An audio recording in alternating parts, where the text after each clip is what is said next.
और कंग्रुएंसी। ए क्राइटेरिया, दो triangle congruent जब भी होगा, दो ट्रायंगल, तो यानी यहां गिवन है, मान लो दो ट्रायंगल है, ए बी सी, दूसरा ट्रायंगल है डी ई एफ। गिवन है इसमें, मतलब ये यदि दो एंगल और उसके बीच का साइड इक्वल हो तो ट्रायंगल कंग्रुएंट होगा। यानी ये गिवन है कि दो एंगल और उसके बीच का साइड, इस ट्रायंगल का कॉरस्पॉन्डिंग एंगल और उसके बीच के साइड के इस एंगल के यदि इक्वल है तो वो ट्रायंगल कंग्रुएंट होगा, यही प्रूफ करना है। तो गिवन मान लेते हैं दो एंगल, ये एंगल B इस ट्रायंगल के कॉरस्पॉन्डिंग एंगल E के इक्वल है। यानी गिवन है हमको ABC angle equal to angle DEF, और साइड, ये साइड BC इस साइड EF के बराबर है, BC इक्वल टू EF। दूसरा एंगल ये इस एंगल के इक्वल है, ये गिवन है, angle ACB equal to angle DFE। अब इस केस में हमको प्रूव करना है, टू प्रूव दैट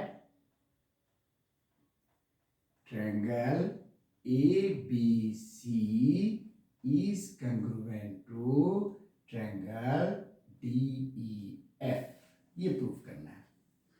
अभी तक जो क्राइटेरिया हमको पता है दो ट्रायंगल के कंग्रुएंट होने का, वो सिंगल सा क्राइटेरिया पता है, that criteria is SAS, side angle side. ये एज ए एक्सियम हम लोग यूज करते हैं।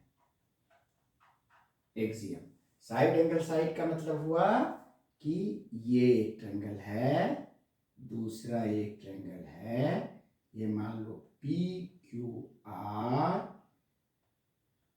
STU दो ट्रायंगल है।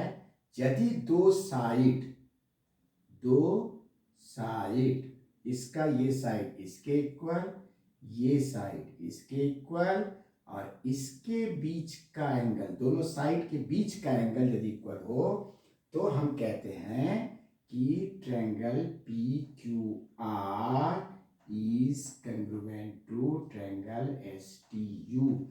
This is the axiom. We use it as axiom. This does not need any proof. तो हमको पता यही है, यानी हमको इस ट्रायंगल में SS लगा के ही हम इसको कंग्रुएंट प्रूव कर सकते हैं, दूसरा हमारे पास कोई ऑप्शन नहीं है।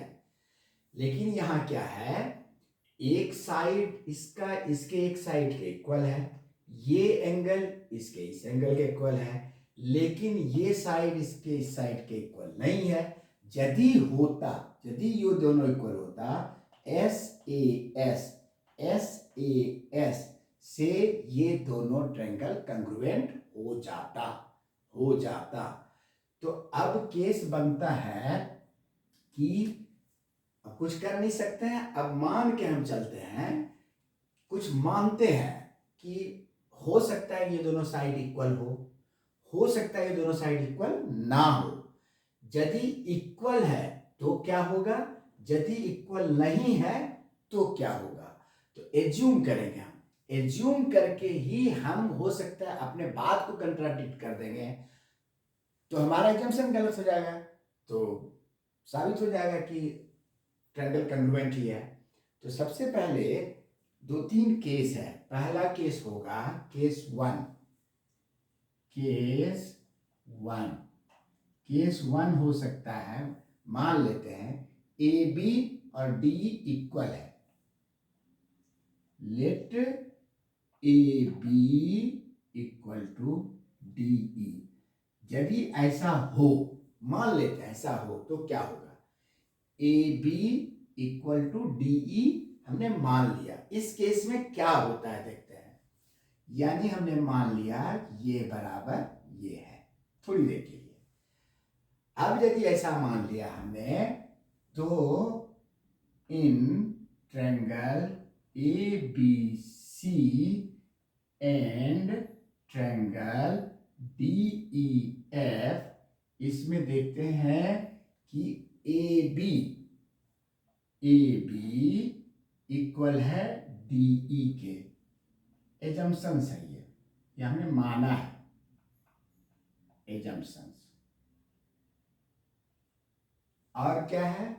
B angle A B C, angle A B C equal to है एंगल डी ई एफ के, ये गिवन है। तीसरा, ये बी सी ई एफ के इक्वल है, B C equal to E F. अब यहां यदि इसको हमने इक्वल मान लिया, यदि इसको इक्वल मान लिया, तो ये दोनों triangle S A S, S A S, S A S से कंग्रुएंट हो गया by S A S criteria.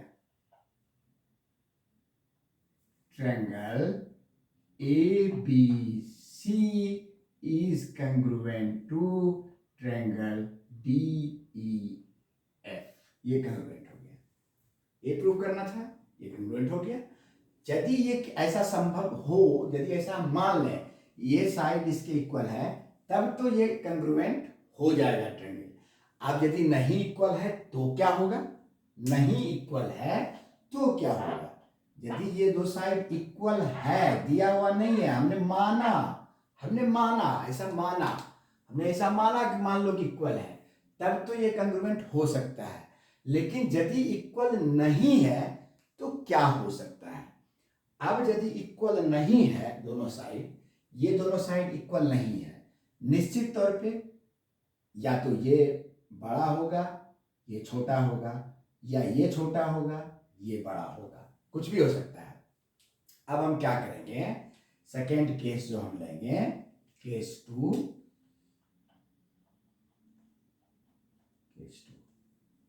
Second case लेंगे कि भाई नहीं है, इक्वल नहीं है। आपने इक्वल मान के तो बेवकूफ बना दिया, अब हम कहते हैं इक्वल नहीं है। देखते हैं, इक्वल नहीं है तो let A B is not equal to D E, A B is not equal to D, जिसको मैंने पहले मान लिया इक्वल और हमने बेवकूफ बना दिया लोगों को, चलो भाई इक्वल है तो हो गया। अब हम कह रहे हैं नहीं इक्वल नहीं है, आप वो कह दिया, हमको बेवकूफ बना दिया, इक्वल नहीं है। ये दोनों इक्वल नहीं है, ए बी डी के बराबर नहीं है।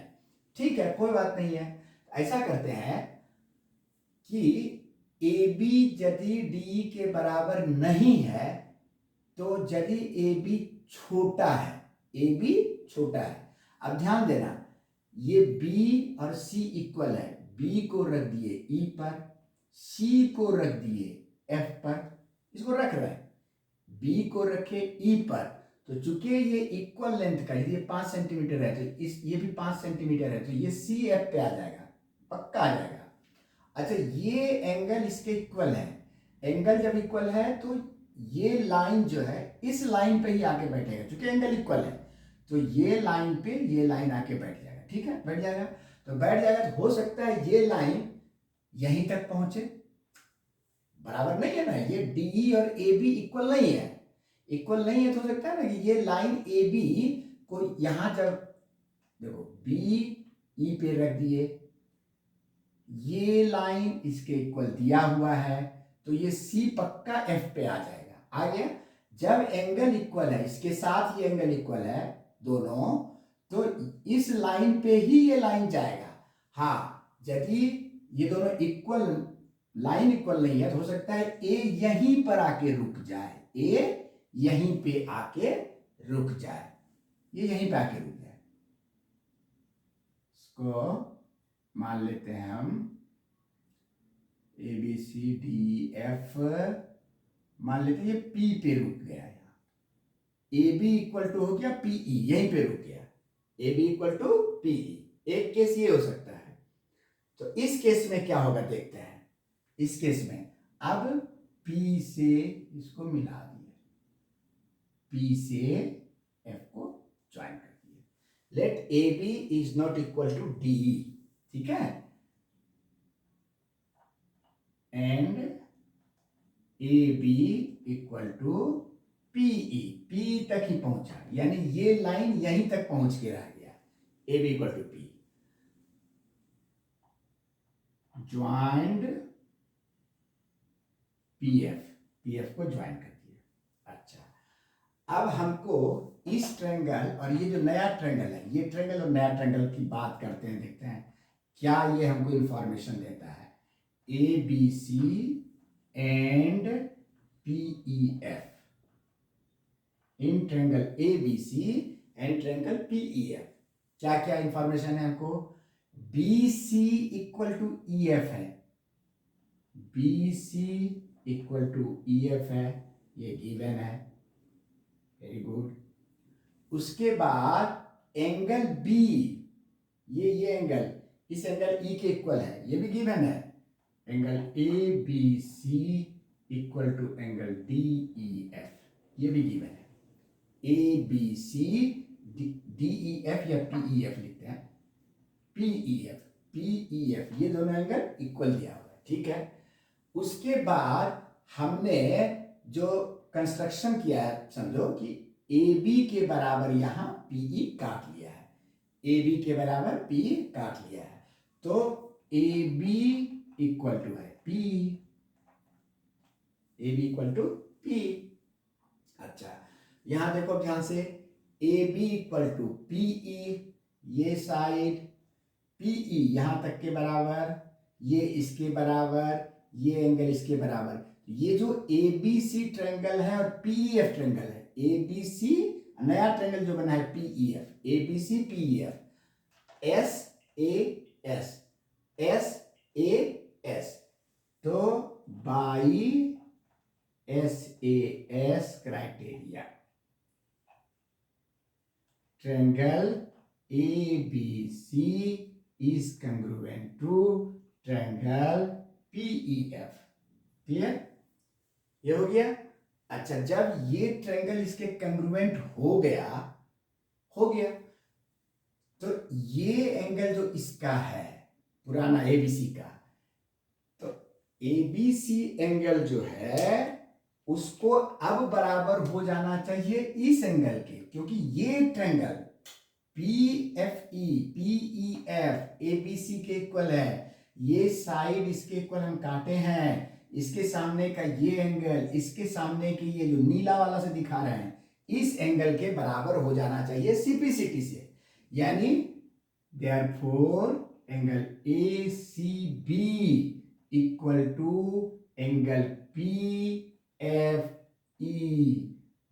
CPCT, ये इक्वल हो जाना चाहिए। अच्छा, लेकिन यहां लोचा हो गया, क्या दिया हुआ है, ACB इक्वल है DFE के, ACB इक्वल टू DFE के है, दिया हुआ है ये, but angle ACB equal to angle DFE के बराबर है, ये गिवन है, इसको मान लो 1, इसको मान लो 2। अब 1 और 2 को देखो, 1 और 2 को ध्यान से देखो, यहां कह रहे हैं हम ACB इक्वल है PFE के, वहां कह रहे हैं ACB इक्वल है DFE के, तो फ्रॉम 1 एंड 2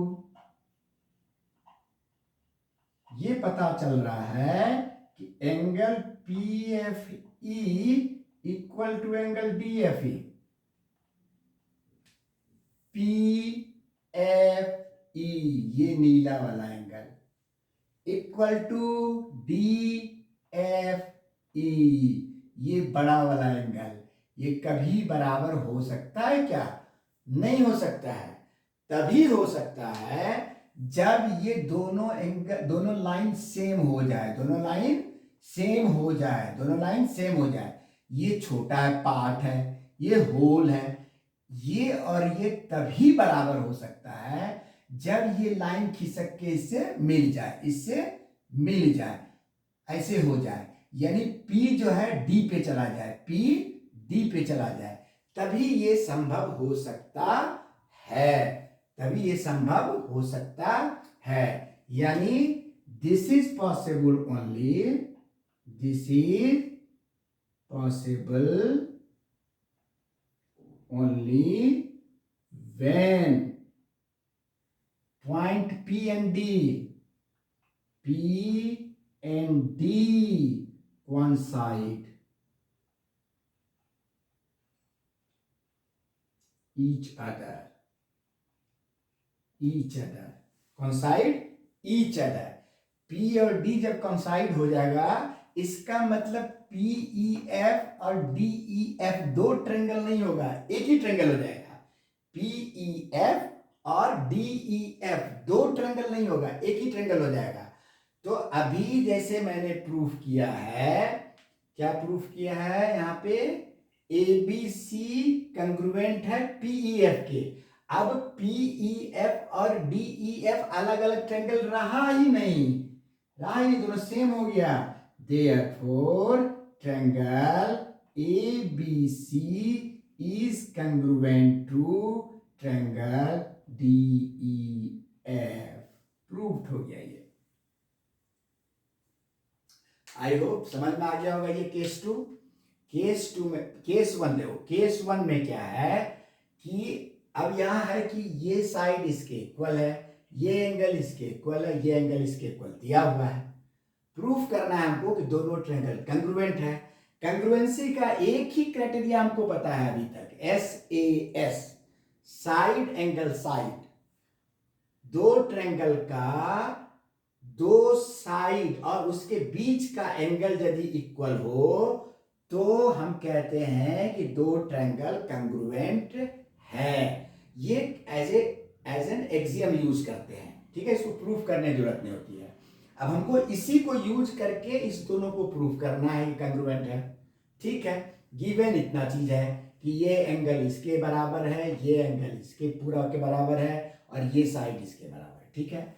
अब क्या हो सकता है दोनों ट्रायंगल में, दोनों ट्रायंगल में ये साइड इसके बराबर है, ये एंगल इसके बराबर है, ये एंगल इसके बराबर है। अब इस ट्रायंगल को इस पे रखने हम जा रहे हैं, तो B को हम E पे रख दिए, B पॉइंट को E पे रख दिए। BC इक्वल टू EF है, यानी ये लाइन जब इस पे जाएगा तो C जो है F पे पहुंच जाएगा, इक्वल है। ये यदि 5 सेंटीमीटर, ये 5 सेंटीमीटर है, यहां से 5 सेंटीमीटर चलते हैं, C पहुंचते हैं, B को यहां रख दिए, 5 सेंटीमीटर के बाद C और F कंसाइड कर जाएगा, इतना तो हो जाएगा। अब ये एंगल इसके इक्वल है, इसका मतलब है कि इस लाइन पे जैसे ये लाइन जा रहा है, तो यहां जैसे इस पे रख दिए तो ये लाइन इसी पे जाएगा, एंगल इक्वल होने से सेम लाइन पे जाएगा, सेम लाइन पे जाएगा। अब A या तो यहां तक पहुंचेगा, या एक केस और हो सकता है कि A आगे बढ़ जाए, A आगे बढ़ जाए थोड़ा सा, यदि बड़ा हो, BA बड़ा हो तो आगे बढ़ सकता है, ये ऐसे भी हो सकता है, ठीक है। तो अभी हमने या फिर ये A D पे बैठ सकता है, तीन केस है। या तो ये B इस पे रखे, इसको B को रखे, E पे C पहुंच गया, यहां ये एंगल है इक्वल, इस लाइन पे ये लाइन जा रहा है, तो तीन केस हो सकता है। या तो ये A यहीं पे अटक जाए, या तो ये A D पे पहुंच जाए, या तो ये A आगे बढ़ जाए, यदि बड़ा होगा तो आगे बढ़ जाएगा, तो यहां पहुंच सकता है। तीन केस हो सकता है, ठीक है। तो तीन केस होने से अब तीनों केस का एनालिसिस करेंगे हम। एक केस है कि यदि A D पे ही रह गया, A D पे पहुंच गया, यानी ED और AB इक्वल होगा तभी पहुंचेगा, AB और ई डी इक्वल होगा तो बी ई पे रहेगा और ए डी पे चला जाएगा। ये केस हो गया। Let A B equal to D E, तो उसमें तो खूब आराम से हो गया भाई कि यदि ए बी डी ई के इक्वल है और एंगल ए बी सी इसके इक्वल है, बी सी इसके इक्वल है, तो एस ए एस से ये प्रूफ हो गया कि ये दोनों ट्रायंगल कंग्रुएंट है। दूसरा केस जब ये बराबर नहीं है, जब ये बराबर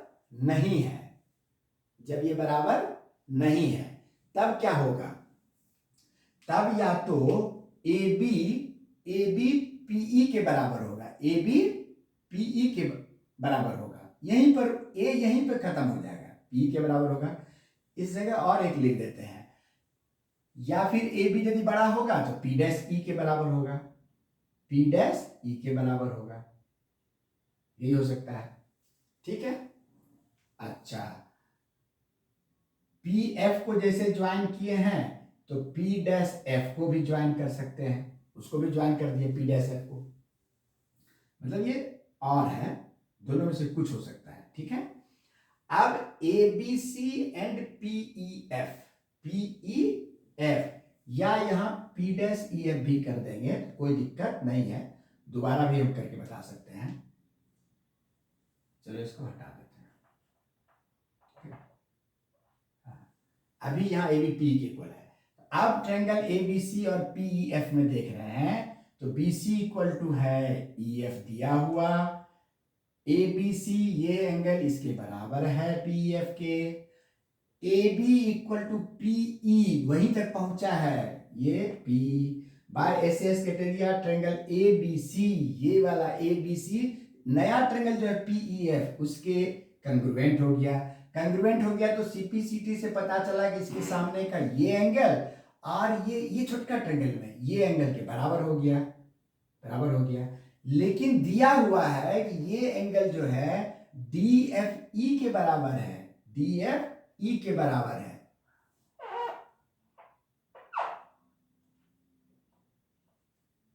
डी एफ ई के बराबर है, तो जब डी एफ ई के बराबर है, दिया हुआ है डी एफ ई के बराबर है, इसको देखो एसीबी कहता है पीएफई के बराबर है, यहां कहता है एसीबी डीएफई के बराबर है, इसका मतलब पीएफई और डीएफई बराबर हो गया।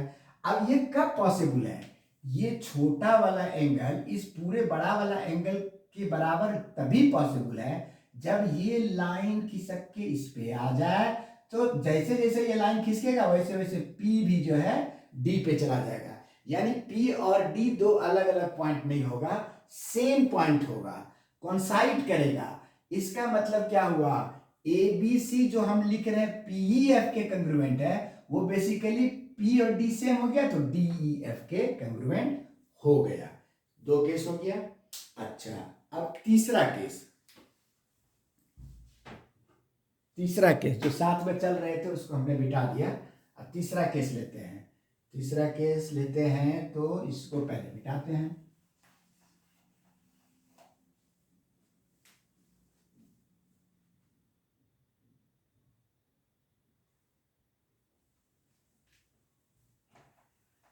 बिठा दिए। तीसरा केस क्या हो सकता है? थर्ड केस थ्री यहां भी वही है, ए बी जो है डीई के इक्वल नहीं है,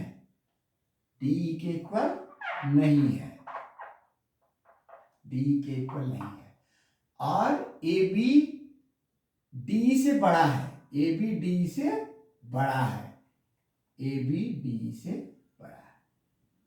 ये यहां पहुंच गया, ए जो है यहां पी पॉइंट पे पहुंच गया, ए कहां पहुंच गया? पी पॉइंट पे, ए बी जो है बड़ा है डीई से, नेचुरली ए बी बड़ा है डी से, तो जब यहां रखेंगे ए बी बड़ा है तो ए ऊपर चला जाएगा कि नहीं, उसी को हम नाम दे दिए पी पॉइंट, ए कहां चला गया? पी पॉइंट पे चला गया। ठीक है। अच्छा, अब देखो उसी तरह से, अब ध्यान दो, इन ट्रायंगल ए बी सी, अच्छा पी एफ को ज्वाइन कर दिए, ज्वाइंड पी एफ, ठीक है। In triangle ABC and triangle PEF. अब पीईएफ में क्यों लिए?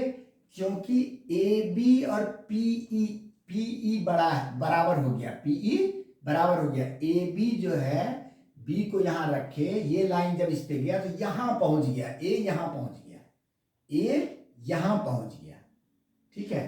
तो यानी P E equal to A B हो गया, पीई इक्वल टू क्या हो गया? ए बी हो गया। तो इसमें देखो ए बी इक्वल टू हो गया P E, angle A B C equal to हो गया पीई एफ, ये गिवन है, ये गिवन है, ये हमारा एजम्पशंस है, ठीक है। और क्या दिया हुआ है? B C equal to E F, B C equal to E F. अब इससे क्या हो गया? यहां देखो इस ट्रायंगल में और ये बड़ा वाला में, इसको अभी थोड़ी देर के लिए भुला जाओ, थोड़ी देर के लिए भुला जाओ। ये बराबर ये पूरा लाइन, ये बराबर ये पूरा लाइन, ये भुला जाओ। ए बी बराबर पी, ठीक है, एस, ये एंगल इसके बराबर ए, ये साइड इसके बराबर S, by S A S, by S A S हो गया triangle A B C congruent triangle P E F. अब ऐसा होने से क्या हो गया कि ये साइड इसके बराबर है, इसके सामने का ये angle, angle A C B equal to हो गया P F E, P F E, ये हो गया, हो गया। तो यहां भी ये तभी संभव है, देखो अब हम इसको बनाते हैं, बना दिए, ये डी है, A C B equal to P F E, और दिया हुआ क्या है? A C B equal to D F E, D F E दिया हुआ है, A C B equal to angle D F E, ये सीपीसीटी से तो कंग्रुएंट किए, ये गिवन है, ठीक है। अच्छा, अब इतना होने से क्या पता चला? इतना होने से पता चला कि ये दोनों लेफ्ट साइड इक्वल है, therefore angle P F E equal to angle D F E, P F E ये बड़ा एंगल है, ये देखो, ये छोटा एंगल है, ये बड़ा एंगल है, ये छोटा एंगल है, दोनों कैसे इक्वल हो सकता है? कभी नहीं हो सकता है। एक कंडीशन है, एक कंडीशन है, जब ये P और D कोइंसाइड कर जाए, यानी ये धीरे धीरे धीरे धीरे नीचे आए, तो ये भी लाइन ऐसे आ जाएगा, ये दोनों एंगल जो है सेम एंगल बन जाएगा, दोनों एंगल सेम एंगल बन जाएगा, तो फिर जो है P और D सेम पॉइंट हो जाएगा, यानी यहां के बाद, यहां के बाद आप यहां पहुंच जाइए, यहां पहुंच जाइए। This is possible only when P and D coincide each other। यहां के बाद, यहां भी ऐसा किए थे ना, यहां ऐसा किए थे, तो यहां के बाद यहां पहुंचे थे, उसी तरह से यहां के बाद आप यहां पहुंच जाइए, और बस यही हो गया रिजल्ट, प्रूफ हो गया, कोई दिक्कत नहीं है, यही है। अब नेक्स्ट हम लोग को प्रूफ करना है।